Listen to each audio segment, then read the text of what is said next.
Buenas tardes, bienvenidos a todos los que nos acompañan hoy. Bienvenida, doña Zaira, que hoy nos tiene un tema muy interesante. Pero antes de comenzar, nos gustaría enviarle un abrazo y un saludo especial a nuestra compañera Vivi, que ya recibió a su bebé y está con ella ya en casa. Y queremos enviarle un abrazo grande y muchas bendiciones a ella y a su linda familia.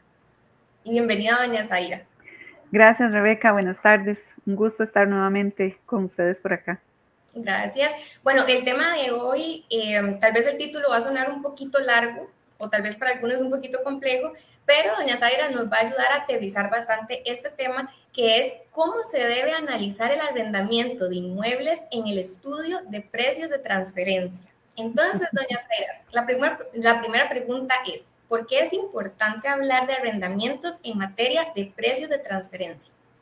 Claro, debemos recordar, Rebeca, que cuando hablamos de materia de precios de transferencia, lo que estamos es haciendo referencia a las operaciones que tienen los grupos multinacionales, donde una de las entidades del grupo le vende o le compra servicios o bienes a otra entidad del grupo.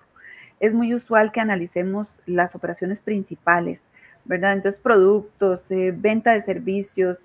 Sin embargo, se nos olvida en muchas ocasiones que también hay actividades que no son medulares o que no son principales y que deben ser analizadas.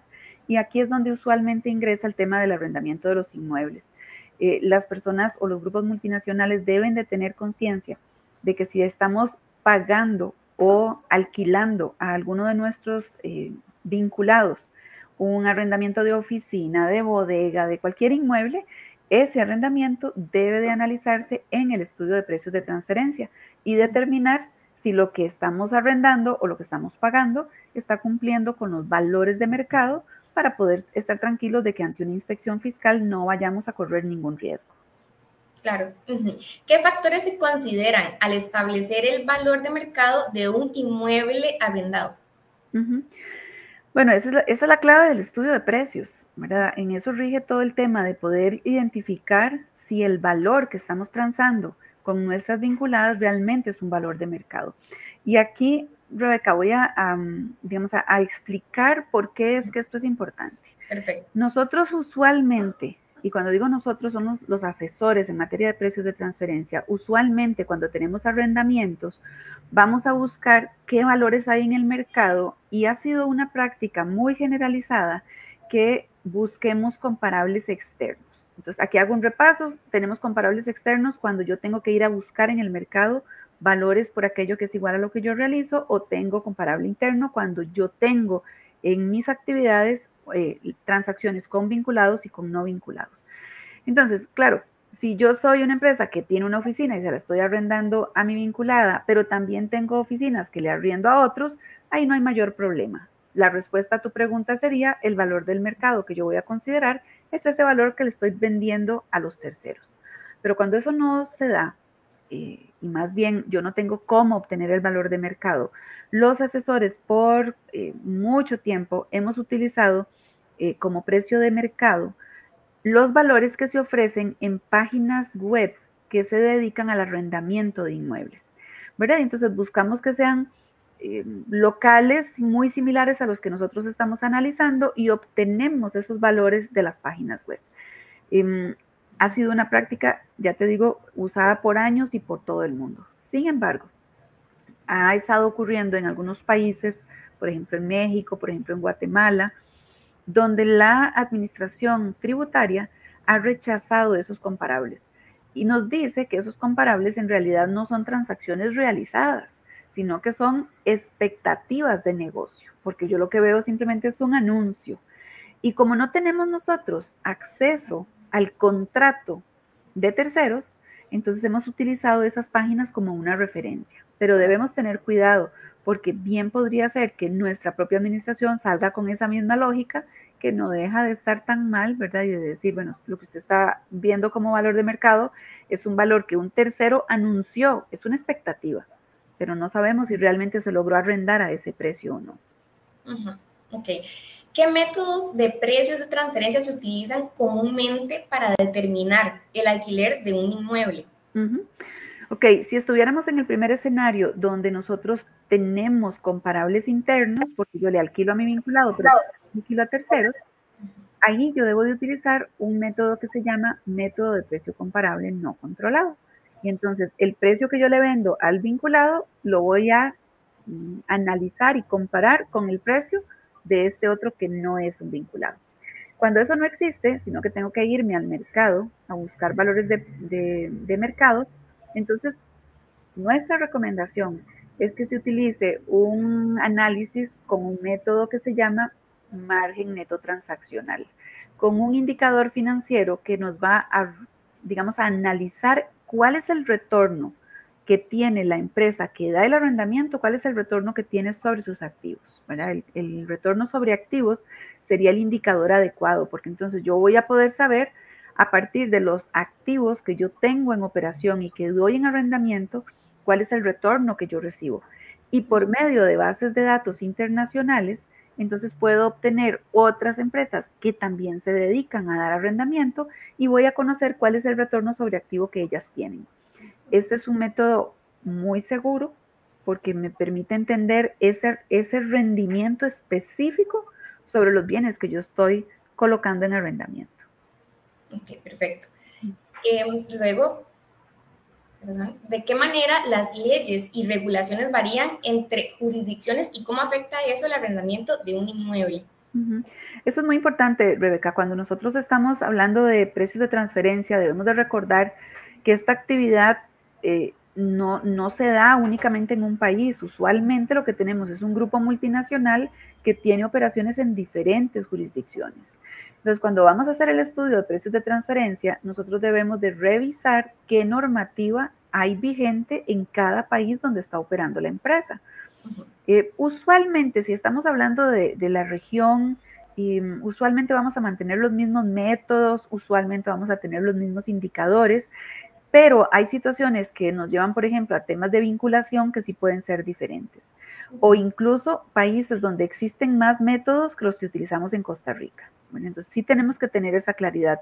Además, tenemos que revisar en el país para el que estemos haciendo este análisis si ha existido jurisprudencia que nos lleve a entender cómo debemos hacer análisis, porque normalmente las leyes que hablan de precios de transferencia son tan básicas que lo que nos dice es cuáles son los métodos, cómo llegar a la vinculación y alguna que otra cosita por ahí, pero no es en la norma donde encontramos la materia más gruesa, sino que usualmente es en las guías técnicas que nos proporciona la OCDE.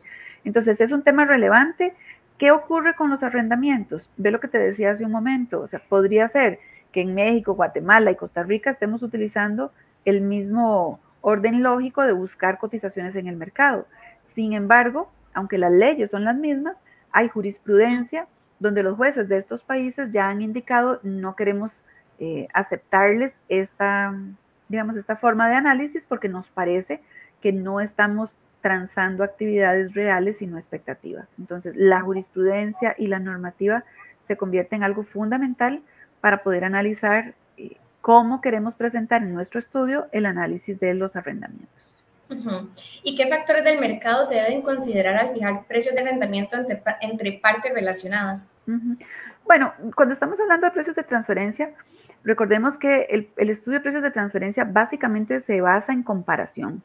Entonces nosotros tenemos que comparar qué es lo que hay en el mercado con aquello que nosotros hacemos. Entonces cuando me preguntas qué cosas debo de tener en cuenta, debo de validar qué es lo que estoy arrendando. No es lo mismo el precio de transferencia si lo que estoy arrendando es una oficina, que si lo que estoy arrendando es una ofibodega, que si lo que estoy arrendando es una bodega, que si lo que estoy arrendando es un predio, que si lo que estoy arrendando es la tierra para sembrar. O sea, existen diferentes arrendamientos y yo debo de clasificarlos, entendiendo que no son iguales las características entre ellos. No es lo mismo una ofibodega que una bodega. Pero entonces yo debo de conocer bien cuáles son estas características para poder buscar en el mercado el comparable ideal. Si finalmente aterrizo en una base de datos internacional, entonces no voy a tener que analizar, digamos, cada diferente tipo de arrendamiento, sino más bien a una empresa que haga arrendamiento, ya sea de oficinas o ya sea de viviendas o ya sea de tierra, según aquello que estemos analizando para el estudio de precios. Ujú.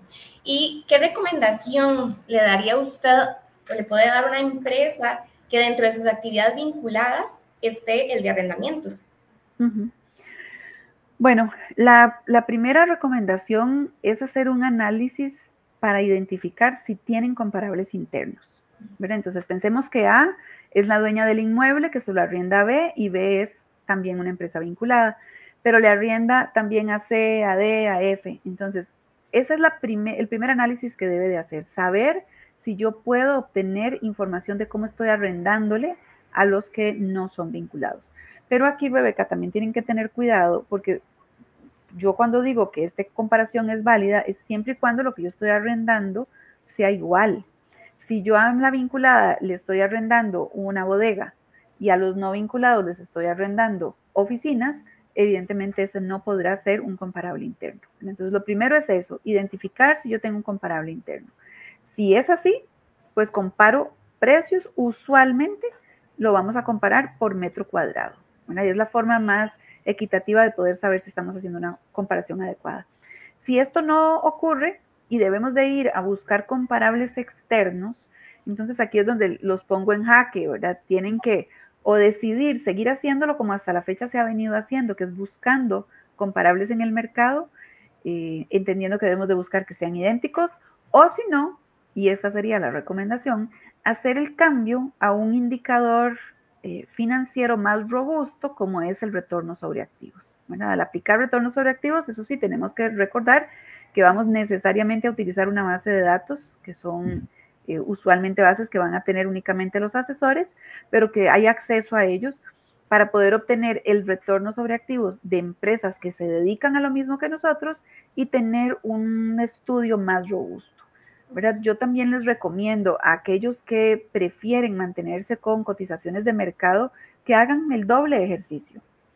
Hacemos el ejercicio de arrendamientos con ofertas que hay en el mercado, conocemos si quedamos dentro de rangos y luego hacemos el ejercicio con el indicador de retorno sobre activos para validar que realmente estemos bien. El día que la administración tributaria venga, si nos rechaza el comparable que hemos utilizado, perfectamente podríamos sacarnos debajo de la manga, ¿verdad? O presentar este segundo ejercicio, que es el que se ha hecho con el retorno sobre activos para defender que estamos en una, digamos, en una transacción correcta y que no hemos erosionado las bases. Perfecto. Bueno, ya se nos está cumpliendo el tiempo de los 15 minutos. Con esta recomendación tan amplia de doña Zaira, creo que le dio valor a esa transmisión en vivo.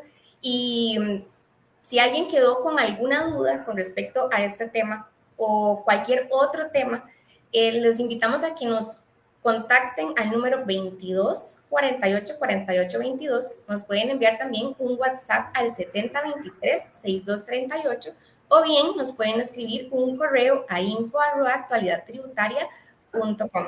Y quiero agradecerle de nuevo a doña Zaira al habernos explicado este tema y nos vemos entonces el próximo lunes.